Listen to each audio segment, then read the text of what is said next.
have a look at his slow-mo, man. Nice kit there. You can see Mike Redding from Fox Racing has done a great job there, putting all these country kits together for the Fox sponsored athletes, and it looks great at the racing, Rob. Yeah, everyone pulls out. Trying to show us his butt patch. Ride for Burry. Very worthy one as well. Unfortunately, Burry, one of the only South African ever win a World Cup cross country race. Tragically lost him early this year, so I wanted to go out with him. So Mark Beaumont, to his family, excuse me, and everyone that knew him. So Mark Beaumont now, making his way down the course here. Beaumont looking for a big result, Nigel, I know. The Slugger, what's he got this afternoon on that same team as Atherton Racing GT, Rob? He's got a great new bike this season that they've all been doing well on, so Slugger's going to be going for a good result here this afternoon. And you can see there, Nigel, just like that bike, just twitching as he brakes there, the rear wheel. As soon as you lock that rear wheel up, which doesn't take hardly anything to do the bike, all over the place. You've got to tread so carefully on that top section. Yeah, especially on the flat turns up there as well before you come down here now, full chat. But even like we say, Nigel, this bottom section way harder than it would be because you're absolutely exhausted from that big pedal. And Beaumont, 9.401 back. Yeah, it's just not. And if Mark's quite got the power or whether he's had a mistake up there. But it's not going to be his day. I don't think there's no way you're going to make 9 seconds back up on this bottom half of the course, Rob, especially on a full-blown downhill bike. No, and he suffered, exactly, and he suffered a separated shoulder a few races ago as well. So Beaumont, usually a good strong pedaler as well, I would have said. And Billy now sitting in the wing, cheering on his teammate T. Atherton, who could take the gold medal this afternoon. That's of course in the team of his life. They've got a great thing going on over there at GT at the moment. The momentum certainly with that team as Mark Beaumont crosses the line, 11.707 back, 15th place for him. Yeah, you're probably slightly disappointed with that, Mark. Fantastic rider, you know. He's been at the top of his game for the Great Britain for some time now, Rob. Yeah, he has. You forget how long Mark's been around actually. So rocks on, doesn't he? Yeah. Looking Swiss there in his nice matching GB kit. One Industries making the effort there to make him some matching shorts for his jersey. All these little extra things that these companies do for World Championships just makes it that bit more special, Rob. Yeah, there's Jared Graves then. Well, how much longer is he going to stay in the hot seat? So one of your boys now, Matt Simmons, riding for the UK, and of course Jamie Ericsson cycles new proof. Nigel, I'll let you talk about him a little bit. Yeah, Matt Simmons, Rob, this is he's trained really hard this winter and he's strong. If he can keep it together this afternoon, it could be a good day for Matt. Matt running his lightweight Ruckers TLD shorts there for extra pedalling. He wanted to put them on just for that pedalling section, and he's took the chance, Rob. He's on 2 semi-slick tyres there, Rob. I saw him before we came in the commentary booth there. He said the difference in his pace was absolutely unbelievable. So Simmons fourth at split number 1, but Nigel closed it up to be second at split number 2, only 0.319 back. Come on, Simmons. So Simmons on a great run here. Would you say this is a good course for him? It is a good course, Rob, but he's took the risk with them tyres. You can see he's having to go a little bit steadier in them slippy, dusty corners, what we talked about earlier, and just laying the power down, what he's trained hard for. And his bike's rolling fast at the moment. That GB coloured new proof pulse is looking good at the moment, Rob. This is going to be a time for Simmons to get the power down into this final section. Here he comes then down towards the line. It's a great time for Matt Simmons. Is he going to go faster as he goes second? 0.606 back for Matt Simmons, and you can hear his team manager there, the anguish written all over Page's face. But that's a great run for Matt Simmons, Nigel. Oh mate, I'm so proud of him. He's done a fantastic ride there. It's paid off. He's put the training in all winter, and he's took the risk with them 2 Rock Razor tyres. Fair play to him, and that is some fantastic ride. He's absolutely only half a second off Jared Graves, so that's a fantastic ride there for Matt Simmons, totally deserved. Yeah, brilliant ride from him.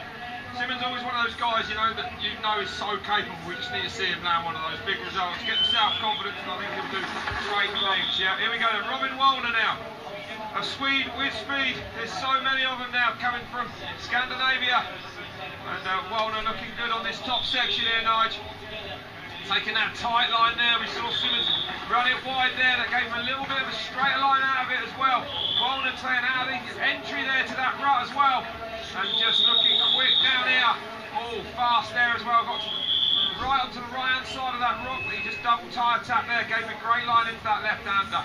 And that top section, so treacherously slippery, you know, and you've got to carry speed on it, Nigel. Yeah, Rob, and I've noticed that, you know, through the practice, and you can see here Robin Wallner on it, also a 27.5 prototype bike there from Devon, I think. And Wallner, great qualifying run last year. He showed that he's got the speed in half yell last year. He qualified second, had a few problems in the finals, but he has got the speed on some certain tracks, but it's not going to be his day to day, Rob. 15 seconds back for him, Nigel. No, today is Robin Wallner's day, but again, like we say, we're going to half yell next. So, what will he be able to do there for the World Cup penultimate round as well? It'll be interesting to see what Wallner can do in Scandinavia. But not giving up the ghost just yet. So, we are now into our last 16 riders. When Robin Wallner crosses the line, the next guy you're going to see, the UK's Danny Hart. Got an outside chance, I think, of a big result this afternoon, but I think Danny Hart probably be the first to tell you this wouldn't be the way he would design a downhill track. No, for sure, Rob. I mean, Danny's one of the top riders week in, week out, and he dominated that World Championships in Chonburi on a track that couldn't be any different to this one. Yeah. But as you just said, it wouldn't be a track that I think Danny would favour to be a win. But you can never count the guy out. He's got a great power to weight ratio. He's light. He's a great technical rider. He can pedal like hell. So we're going to find out shortly. Yeah, I just don't know if he's got the power, but we'll see. No, that's right. As fitness is one thing, power is another. You need to be powerful, and you need to be able to sustain it. Yeah. So here's your start list then for the remainder of this men's elite final here, the World Championships from Pietermaritzburg, the biggest race of the year. Perfect conditions, the sun is shining, the crowd are loving it. And if you've just joined us, well, you've come in just right, because there are the fastest 16 men left on the planet, all battling for that World Championship gold medal. Giasson will be the last man down the mountain when we go back to the top. But Danny Hart been trying all sorts of things all year long, desperate for a big result. His pace has been there, and you can see just how rowdy he can get. He's coming down the part of the course now, Nigel, where he went down last year. I wonder if he'll be tentative through it. Not at all. Hart absolutely railing that top section. But I can tell you now, Nigel, unfortunately, looking at the sprint time on the timing screen here, he's had some problems. 52nd for him, 20 seconds back. So Hart obviously clearly been down somewhere, and he's just going to have to enjoy himself on these big jumps now from here at the bottom. Yeah, the problem is with this course, Rob, with the riders like Danny, they're probably going to struggle compared to some of the big strong riders on the technical, on the pedaling. They take some extra risks on those sections where they can excel, and sometimes it pays off, sometimes it doesn't. So unfortunately, it's not happening for Danny today. But I don't think he's as disappointed to not win on this track as maybe some other tracks. No, on his butt there, that's right. And you know what? We say that he had 9 months off racing actually with that shoulder injury last year. He's come back strong though. A couple of 7th places, a 6th in Mont-Saint-Anne. I always get the feeling that, Danny, we saw him at the 2011 World Championship, a run that's gone down in history, absolutely gone down in history. No one has ever won the World Championships really in the style of that man there. Absolutely incredible ride for him, and Hart will be back. It's just a matter of time. So there he goes, across the line. Danny Hart's day here at the World Championships is done. He's pretty dirty on his back there, Rob. But he would have cracked on the top section because he knew that he would have to. If he wanted any chance, it would have been the strongest through the middle. So the top would be where he would have to make his time. As we now look at Lorenzo Soudin taking a tighter line there into that first corner, Nigel. Trying to keep out of that dust and swallow up against Moppolato earlier on this afternoon. He's been having a pretty strong season, Lorenzo. He's been showing some real flashes of form here on the World Cup circuit, and it's pretty pumped. The GT have hooked him up with that new bike that the Athertons have been riding, and Mark Beaumont, so that's going to give him a bit more of a boost coming into this race. But 7.9 down at the moment, Rob. I don't think he's going to make that back. No, it's interesting, this course really throwing up some guys that are always pretty much there and thereabouts inside the top 20 in the World Cup races. Might not find themselves in there today. Totally different course really, guys, isn't it? I mean, it's a unique course here for the World Championships, but that's what the World Championships are about. It's always, diversity is good. We need all sorts of courses. You can't have everyone winning on steep technical tracks every year, and this course very difficult in its own way, obviously physically, but also it's high speed. and very slippery as well. So yeah, it's going to be interesting to see how it plays out now. We've only definitely one of the main men coming up next is the American Aaron Gwynn, riding on his Specialized. He's coming from a fantastic season last year and the year before, Rob, but just not having it all his way this year. So let's see what he can throw down into this World Championships here.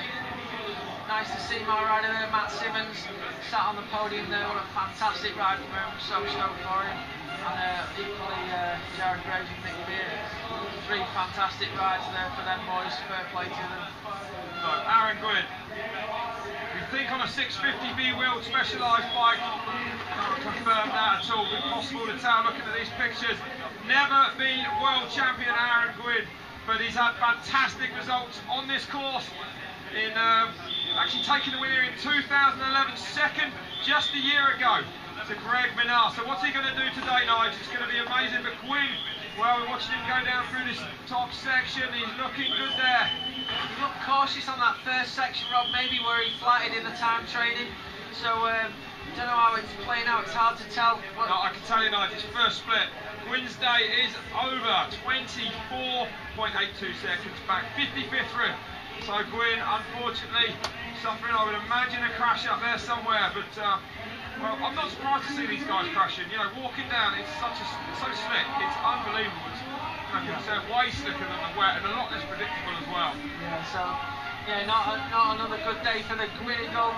He's got his patriotic eagle stickers on that carbon Specialized bike, but it's not going to be a day for him. This race has just eluded him, Rob, for the last few years, you know, even though he's been on great form, and sometimes, like Steve Pietermaritzburg past this World Championship title, just eludes these guys. Yeah, we saw it before. So Gwynn there, yeah, dirt on his shoulder. He's been down pretty hard. And the man who dominated 2011. Only man ever to win 5 World Cup races in 1 year. 2012, of course, again, he was the World Cup champion. He sealed that series up with 1 to go. But it's not going as well for him this year. You know, it's easy when you're at the top of the sport, when you're riding the crest of a wave, you can do no wrong. And the real test, I think, for a lot of people comes when the results start to slip. And if they can get back to the top again, when they lose that confidence, when they start wondering why they're losing time, and they start trying to make time back and making mistakes to try and do it and questioning their riding, that's the problem. So his teammate now, Troy Brosnan, rumoured to have dislocated his shoulder at Crankworks, but told me it was unfounded. His shoulder's actually perfectly okay. And here he goes then, Troy Brosnan now, another guy. Actually third out split, number 1. Look at that line there, nice. First time we've seen that. Take that line. Yeah, that's a pretty tricky line there. It doesn't look as hard as it is on camera, Rob, but taking that line really nicely. It's a bit tighter to get into. You're losing a bit of grip. You've got to lose a bit more speed, but dropping in. Oh, and it's paid off for him. Such a small guy, and he's only +1 second back, Rob. So this is a fantastic ride from Troy Brosnan. Such a small guy, but he's a fantastic rider. So smooth, but I don't know if he's going to have the power on this bottom section, Rob, to match Graves. I've seen him carry unbelievable speed on lower section of courses, like in Wyndham a couple of years ago. He's had 2 top 5s in World Cups this year, of course. Had a year out pretty much with injury last year after damaging that spleen. Came back at last year's World Championships. Took that shoulder out. That required more surgery. Brosnan digging deep now as he comes down to the bottom of this course. What can Troy Brosnan do? He goes outside that time of Graves and goes into 5th place for him. 3.249 back. The Specialized rider delivers a solid run here on a course at Game 9, I think would say wouldn't suit him as much as perhaps the steep technical tracks there, but Brosnan giving it his all. You can see that. Just right on the edge of the line there, yeah. Riding that off camera. You know that Troy's giving it all on the technical stuff. He's such a technically light, fantastic rider. That makes that inside line on the cloud 9 look easy, and that isn't an easy line to do, Rob. But you're going to get